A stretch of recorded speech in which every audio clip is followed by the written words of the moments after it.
Apparently, the new Holocaust denier thing is to deny that the grooming gangs never happened in the United Kingdom. American media does not cover this at all. So people in America do not know what this is. There's nothing in American media.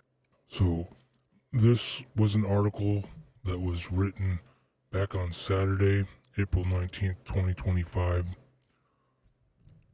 And it's based actually upon a gbnews article.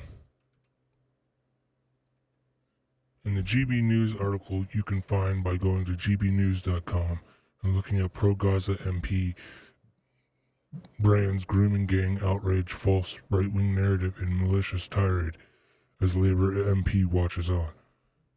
Well, it's by Charlie Peters, but that's not the article I'm going to cover, because the problem with the article that gbnews has is it doesn't have any pictures from the event or any pictures of the person that actually spoke the nonsense. So this has to be brought to light.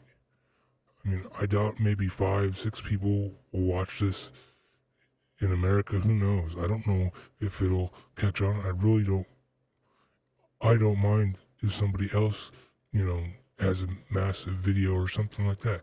This groom gang stuff has to be dealt with.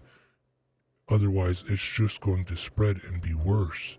It's so horrific, it's not even funny. Well, let me go ahead and read the Daily Express's article over on express.co.uk. The article is titled Pro-Gaza MP Brands Grooming Gang Scandal False Right-Wing Narrative and Sickening Speech. The independent MP was slammed for his comments on the grooming gang scandal, and is written by Charlie Bradley. He's assistant features editor at what they call the Daily Express. An independent MP branded the grooming gang scandal a false right-wing narrative in a speech at a meeting of British Pakistani politicians. Ayoub Khan, I'll just call him Khan from here on out, who became MP for Birmingham Perry Barr in 2024 as part of the pro-Gaza alliance in Parliament, said the narrative around grooming gangs had been created to sow division. And then right here is where they reference gbnews' article. As per gbnews, he added, when the right-wing media who seek to undermine, they are using their false narrative, and there's nothing new with that. We know they have run in the past. We know what they have run in the past. Whether that in relation to the people that stand up for human rights in Palestine or Kashmir. Whether it's to do with grooming gangs, it's a narrative that is done in order to sow division. We must prevent that from happening, and one of the ways to achieve that is to make sure the moment the false narrative is arisen, that it is addressed immediately. Well, I got something to say to this Khan. He should go back. He should go to Gaza and fight for Gaza. He should go to Pakistan and fight for Pakistan. He should go to Kashmir and do what they do there.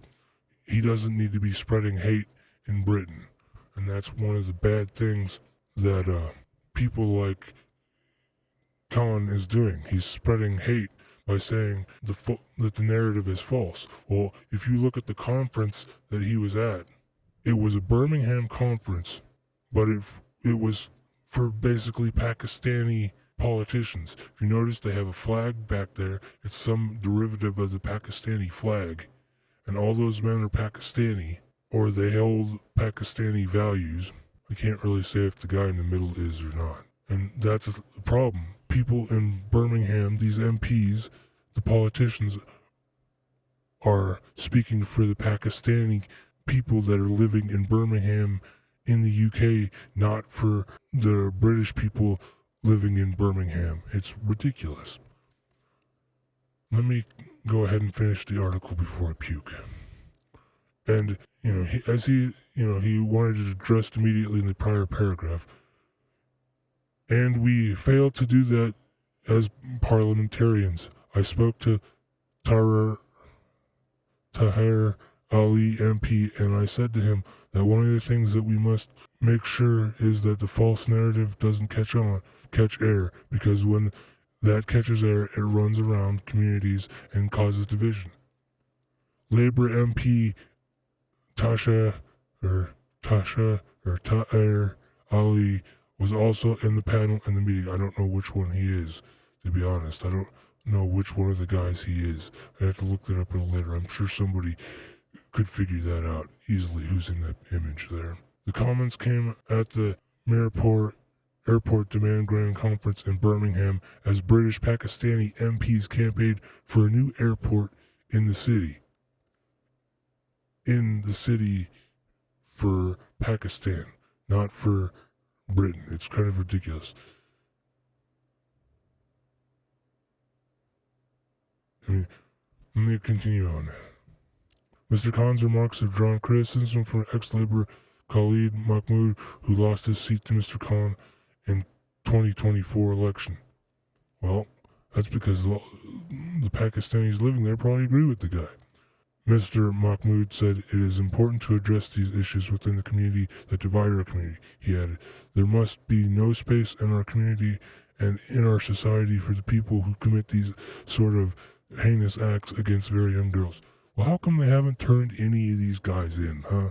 How come none of these outstanding Pakistani men living in Britain haven't turned any of their fellow men in that have done this, huh? How come they haven't? And that's what people need to realize. That hasn't been done. Those people in the grooming games are still rocking the streets. It's ridiculous. And people need to be made aware of that.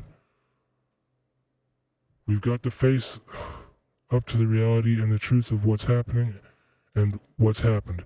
I've experienced a case of a Moonpur Pakistani girl who was taken away for 24 hours, raped a number of times, but she did not take the case forward because there is a huge amount of shame associated with it.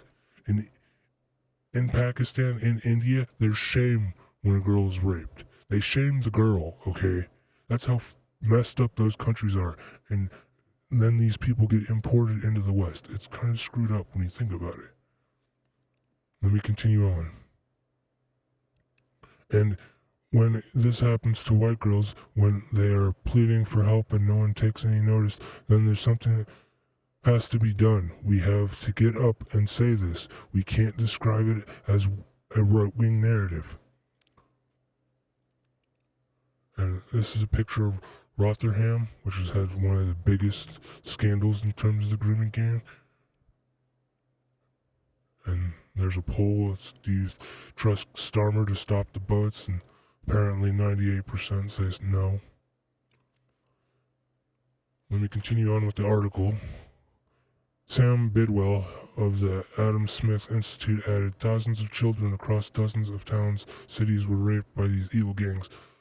Does Khan not believe this happened, or does he not care? Mr. Khan responded to the criticism by telling gbnews, I strongly disagree with the suggestion that acknowledging political misuse of grooming gang narratives amounts to either naivety or malice. He wants to pretend it didn't happen. That's the culture that lives in the area. They want to pretend it didn't happen because they're not arresting the men, they're not punishing the men in their own culture. They haven't punished them under Sharia law, so think about that. Let me be clear. Any and all forms of child sexual exploitation are abhorrent and must be confronted with zero tolerance. My argument made in good faith is that we must resist selectively focusing on certain ethnic and religious groups, particularly Muslims or British Pakistanis, when the data simply does not support that they are uniquely culpable. Yeah, it might be Sudanese Muslims or some other Muslims from a different part of Africa or a different part of the eastern part of the world, huh? And the fact that they call them Asian, it's kind of ridiculous. In 2020, the Home Office itself published a review into group-based child sexual exploitation, which concluded that there's no credible evidence that this type of offending is more prevalent among Asian or Muslim communities. In fact, most group-based offenders in the UK are white men. But the national conversation continues to be dominated by high-profile cases involving British Pakistani men, often used as a vehicle by the far-right to stroke division, distrust, and Islamophobia. Their culture is allowing this. It's not Islamophobia, I'll tell you that much. This isn't about denying the lived experiences of victims. It's about addressing all perpetrators equally and ensuring that justice isn't hijacked by political narratives that serve agendas rather than truth. The real concern is justice for survivors. Then let's look at the bigger picture. According to NSPCC and police data, the majority of child sex abuse is committed by white men. That is a lie. That is a lie. Because they're messing with the numbers for starters, and number two, they won't even tell you the ethnicity of most of the men doing the rape crimes in the UK. They have it for Europe, but they don't have it for the UK. Often in family or institutional settings, not grooming gangs. Yet the term grooming gang has been shorthand too often for synonymous with Muslim men, and that is dangerous and inaccurate. We must also ask why so many survivors, regardless of ethnicity, struggle to be heard. Systemic failures in policing, social services, and institutional cultures of disbelief are the root of that. Shifting the blame to the community deflects from those failings. No, the police are a joke in the United Kingdom. They're glorified traffic cones with their green vests. Okay, they didn't do nothing to help any of the girls, and in some cases, some of them have done business with the girls. Naughty business. I have another video up about third officer being arrested for, crimes related to the Rotherham case that not many watched, but people need to start waking up.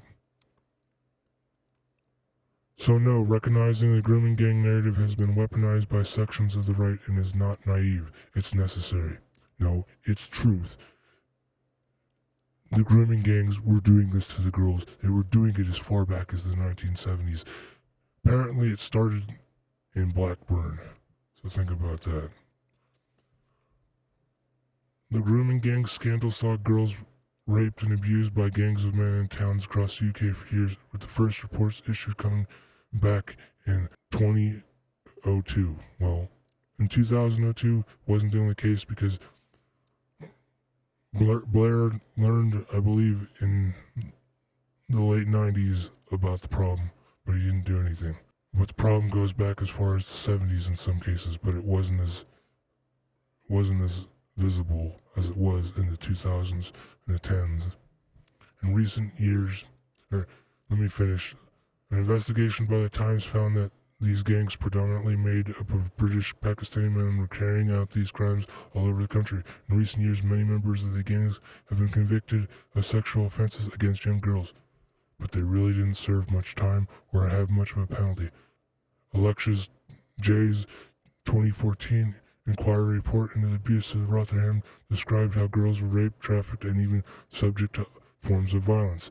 Mrs. J's report also revealed how police and local authorities failed to recognize and deal with the problem. Let's end the article. Let's scroll through and you can read some comments. If you enjoyed this video, please share it or hit the like button so more people can see it, because if you hit the like button, people will see this. It's time to wake people up. It's time for this to stop.